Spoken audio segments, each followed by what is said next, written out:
Hello दोस्तों, आप सभी का हमारे साइंस एजुकेशन हब चैनल पर आप सभी का फिर से स्वागत है। पिछली क्लास में हमने मानव रक्त के बारे में विस्तृत रूप से अध्ययन किया था। आज अपने दोस्तों विटामिन के बारे में अध्ययन करेंगे। विटामिन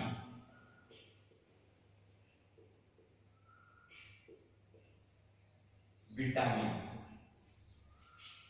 बहुत ही महत्वपूर्ण विषय है जो परीक्षा के अंदर लगभग 1% इससे संबंधित जरूर पूछा जाता है। अब विटामिन को और क्या कहते हैं? विटामिन को रक्षात्मक पदार्थ भी कहते हैं। क्या कहते हैं दोस्तों? रक्षात्मक पदार्थ। विटामिन क्या है दोस्तों?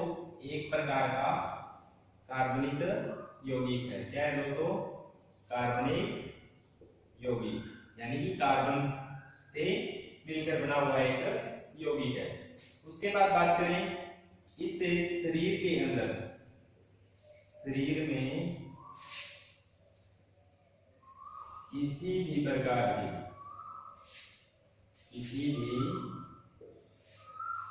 की कोई ऊर्जा या कैलोरी प्राप्त नहीं होती है।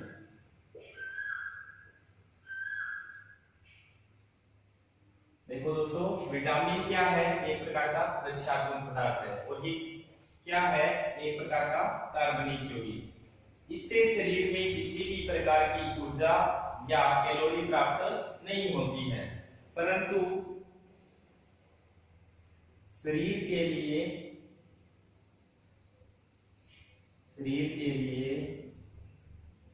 अत्यंत आवश्यक है।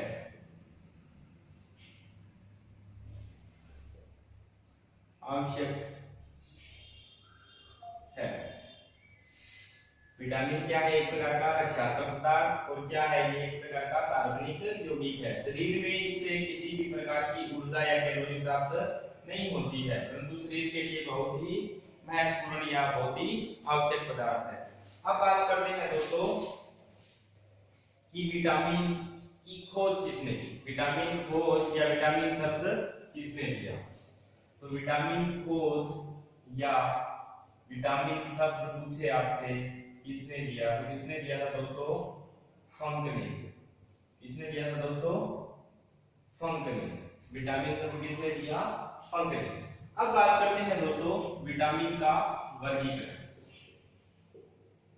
विटामिन का वर्गीकरण, विटामिन का जो वर्गीकरण है दोस्तों, वो किसके आधार पर किया गया है? घुलनशीलता पर। किसके आधार पर? घुलनशीलता के आधार। विटामिन का वर्गीकरण किसके आधार पर किया गया है? घुलनशीलता के आधार पर। सबसे पहले बात करें वसा में घुलनशील। जो विटामिन वसा में घुलनशील है उसको किसमें रख दिया? वसा में घुलनशील। जो वसा में घुलते हैं उनको किसमें रख दिया? वसा में घुलनशील। और दूसरा जो जल में घुलनशील है उनको अलग रख दिया, जल में घुलनशील। सबसे पहले बात करें विटामिन का वर्गीकरण किसके आधार पर किया गया है? घुलनशीलता के आधार पर। घुलनशीलता में बात करें, जो विटामिन वसा में घुलनशील है उसको वसा में घुलनशील में रख दिया और जो जल में घुलनशील है उसको जल में घुलनशील। अब बात करते हैं दोस्तों वसा में घुलनशील कौन कौन से विटामिन है? कौन कौन से हैं? ए, डी, ई और के। ए, डी, ई, के। बोलो साथ साथ। वसा में घुलनशील विटामिन कौन कौन से दोस्तों? ए, डी, ई, के। ए, डी, ई, के। अब बात करते हैं जल में घुलनशील। जल में घुलनशील कौन कौन से हैं? विटामिन बी और विटामिन सी। अब घुलनशीलता के आधार पर दो भागों में बांट दिया। पहला वसा में घुलनशील, दूसरा जल में घुलनशील। वसा में घुलनशील कौन कौन से vitamin? Vitamin A, vitamin D, vitamin E और के। बोलो ए, डी, ई, के। जल में घुलनशील बी और सी। समझ में आई बात? यहाँ तक कोई दिक्कत नहीं है? ठीक है। अब अपने आगे थोड़ा सा डिटेल में अध्ययन करते हैं।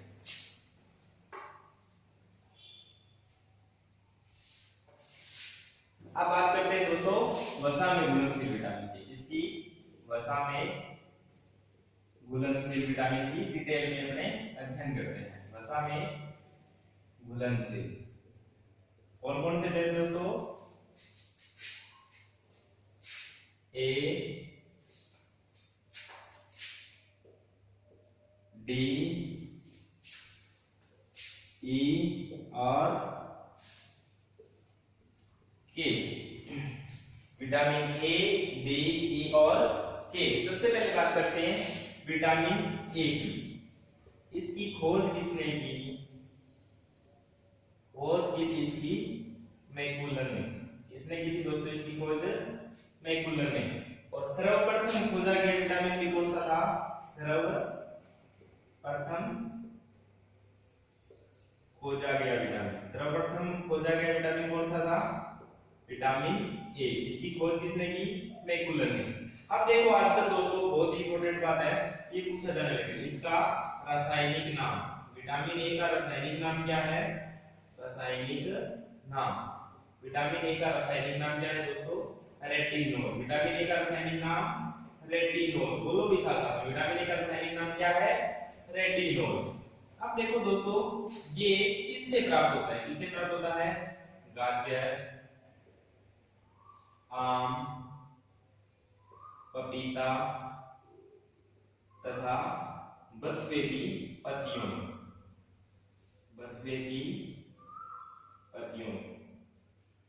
विटामिन ए किससे प्राप्त होता है अपने को?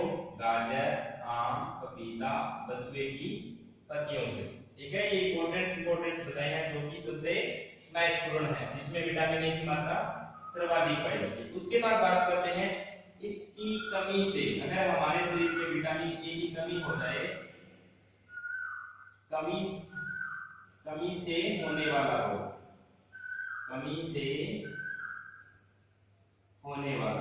विटामिन ए की हमारे शरीर में कमी हो जाए तो कौन सा रोग हो जाएगा हमारे शरीर में? रतौंधी। कौन सा हो जाएगा दोस्तों?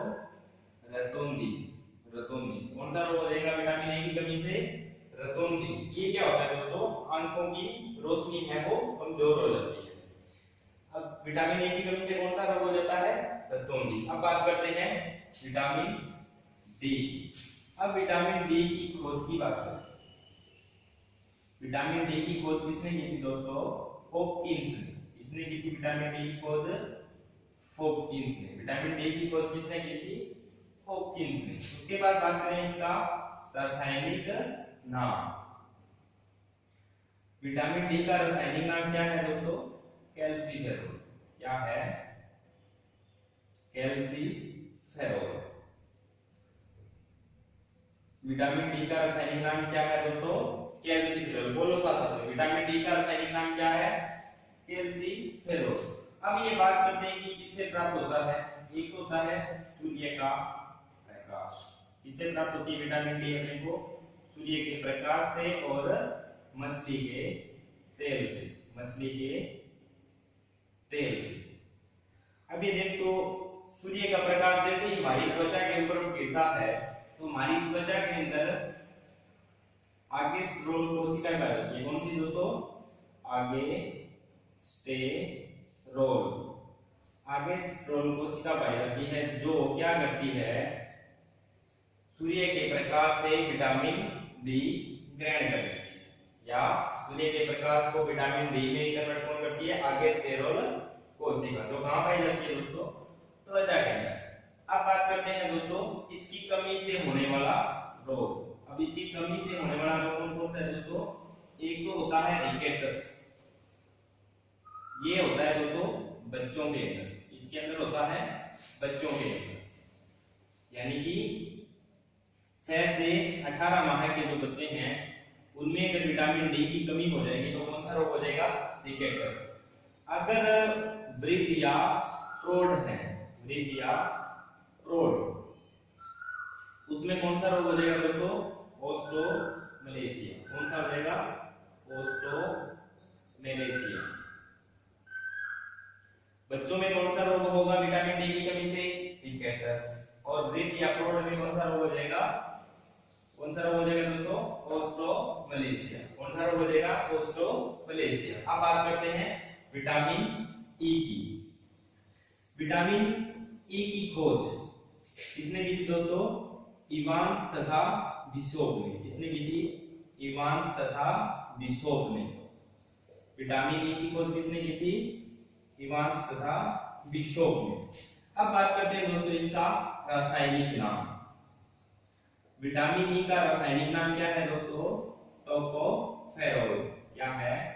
टोकोफेरोल। क्या नाम है इसका? टोकोफेरोल। अब बात करते हैं दोस्तों विटामिन ई किससे प्राप्त होता है? अंकुरित गेहूं, मक्का तथा वनस्पति तेलों से। किससे प्राप्त होता है? अंकुरित गेहूं, मक्का तथा वनस्पति तेलों से। वनस्पति तेल से। वनस्पति तेल समझते हो? जैसे रिफाइंड हो गया हमारा, ठीक है। अब बात करते हैं खोज। ये विटामिन ई की खोज किसने की? इवांस तथा बिशोप ने। रासायनिक नाम की बात करें, क्या है विटामिन ई का रासायनिक नाम? टोकोफेरोल। किससे प्राप्त होता है विटामिन ई? अंकुरित गेहूं, अंकुरित मक्का तथा वनस्पति तेल से। अब बात करते हैं कि इसकी कमी से कौन सा रोग हो जाता है? कमी से कौन सा रोग हो जाता है दोस्तों? प्रजनन क्षमता में कमी। प्रजनन क्षमता में कमी हो जाती है। क्या हो जाती है दोस्तों? प्रजनन क्षमता में कमी। विटामिन ई की कमी से कौन सा रोग हो जाता है? प्रजनन क्षमता में कमी हो जाती है। क्या हो जाती है? प्रजनन क्षमता में कमी। अब बात करते हैं दोस्तों विटामिन के। विटामिन के की खोज किसने की थी दोस्तों? डैम तथा स्टोनहेडर ने। किसने की थी? डैम तथा स्टोनहेडर ने। डैम तथा स्टोनहेडर ने। अब बात करें दोस्तों इसके रासायनिक नाम की। इसका रासायनिक नाम क्या है? फिलोक्विनोन। क्या है? फिलोक्विनोन। बोलना पड़ेगा साथ साथ में दोस्तों। विटामिन के की खोज किसने की? डैम तथा स्टोनहेडर ने। रासायनिक नाम की बात करें विटामिन के की तो क्या है? फिलोक्विनोन। अब बात करें कि ये किससे प्राप्त होता है विटामिन के? विटामिन के प्राप्त होता है दोस्तों हरी पत्तेदार सब्जियों से। किससे प्राप्त होता है? हरी पत्तेदार सब्जियों या पालक से। पालक में विटामिन के की मात्रा सर्वाधिक पाई जाती है। अब बात करते हैं दोस्तों इसकी कमी से कौन सा रोग हो जाता है? कमी से विटामिन के की कमी से है रक्त का थक्का या ब्लड क्लॉट नहीं बनता। रक्त का थक्का नहीं बनता। अगर हमारे शरीर में विटामिन के की कमी हो जाती है तो हमारे रक्त का थक्का है वो नहीं बनता। क्यों नहीं बनता? क्योंकि विटामिन के है वो कहां पर पाया जाता है? यकृत में। और जो हमारे रक्त का थक्का बनाने में महत्वपूर्ण प्रोटीन है फाइब्रिनोजन प्रोटीन, उसके निर्माण में कौन सा है? विटामिन के। अगर विटामिन के की कमी हो जाएगी तो हमारे शरीर में रक्त का थक्का नहीं बनेगा। आई बात समझ में दोस्तों? एक बार आप इस वीडियो को रिपीट करके देख लेना और इसके नोट्स बना लेना और याद कर लेना दोस्तों। विटामिन में से एक क्वेश्चन जरूर पूछा जाता है। पहले तो ये पूछते थे कि विटामिन डी की कमी से कौन सा रोग हो जाता है। आजकल क्या पूछते हैं कि कैल्सीफेरोल की कमी से कौन सा रोग हो जाता है। यानी कि आजकल इनके रासायनिक नाम है वो बहुत ज्यादा मात्रा में पूछे जाने लगे। अगर आपको वीडियो अच्छी लगी तो इसको आगे शेयर करना अपने दोस्तों को और लाइक करना और अपने दोस्तों को आगे शेयर करना। धन्यवाद दोस्तों।